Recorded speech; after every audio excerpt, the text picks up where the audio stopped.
Hi guys, pakita ko lang sa inyo kung saan kami nag-date nung Valentine's Day. Ayan, dito kami nagpunta sa Yen Restaurant, Kitchen and Hot Pot. Ayan. Dito lang yan sa Scout Torillo sa Quezon City. So tara, pasok tayo para makita ninyo yung loob. Ayan yung loob. Ito yung pinaka-ground floor nila. So, pwede kang mamili kung saan mo gustong magstay para kumain. Doon ka nila isi-serve. Ayan. So, meron silang 4 floors. Ito yung ground floor. And then, gusto ko sana sa taas kumain kasi dito sa ground floor, aircon. Pero doon sa taas, open air. Kaya walang aircon. Yan. Dito naman, yung second floor. Mamaya pakita ko yung second floor. Punta muna tayo sa third floor. Ayan. Ito yung third floor nila. So, yung kanilang third floor naman ay open air. Ayan ang third floor nila. So, makikita mo yung labas. At hangin. Kaya lang, gusto ni Anthony doon kami sa aircon. Ayaw niya nung walang aircon, kaya doon kami nagstay. Pero pinapakita ko lang sa inyo kung ano yung itsura nitong third floor nila. Ayan, meron pa silang fourth floor. So, ito yung pinaka third floor nila. Ayan, tumitingin na ng menu si Tone. So, pakita naman natin ngayon yung fourth floor. Ito yung rooftop nila. Ayan. Actually, maganda dito guys sa gabi. Kasi yan yung nakikita nyo mga upuan na yan. Umiilaw yan sa gabi. So, habang nakaupo ka, nakailaw yung mga upuan and tables na yan. Kaya maganda talagang pumunta dito sa gabi. Para feel mo yung ambience, 'di ba? Kaya ayan, yan ang itsura ng kanilang rooftop. Makikita mo yung mga dadaan sa sasakyan. Mahangin. Pero gusto nito doon sa baba. Kaya doon kami sa baba kumain, nagstay. Yan, pinakita ko lang sa inyo yung itsura ng rooftop nila. At talagang napaka-romantic. Romantic yung place. Kung gabi sana kami pumunta, maganda dito. Kaya lang araw kami pumunta eh. Mainit. Mahangin sana pero yung araw nandoon. Ito naman yung second floor nila. Ayan, kung gusto mong magpa-cater, na may event, pinyag, ganon, wedding. Ayan, kaya daw mag-accommodate up to 60 packs dito sa second floor nila. Ayan yung second floor nila. Ayan, ito yung pinaka parang, dyan mo ilalagay kung anong klaseng event. Sila yung magde-decorate. Sila yung maglalagay kung anong gusto mong ipalagay.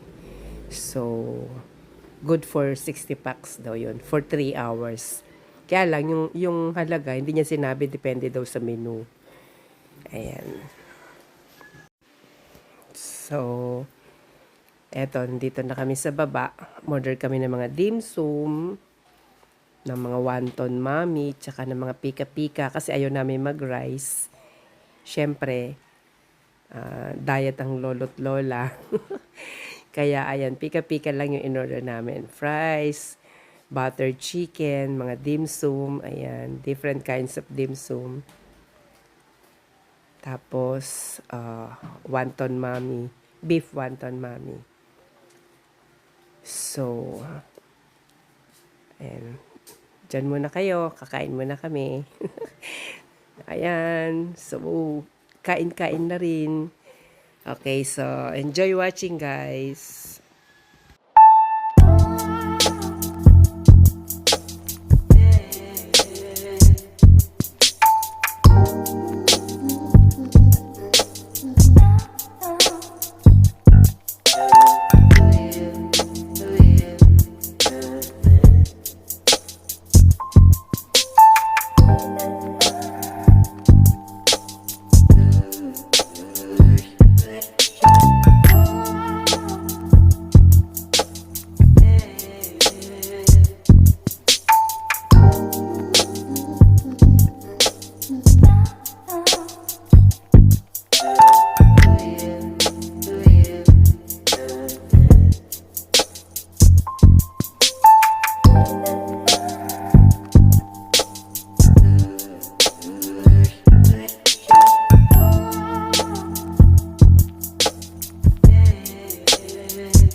tapusin ko na yung pagkain ko ha. Bye-bye.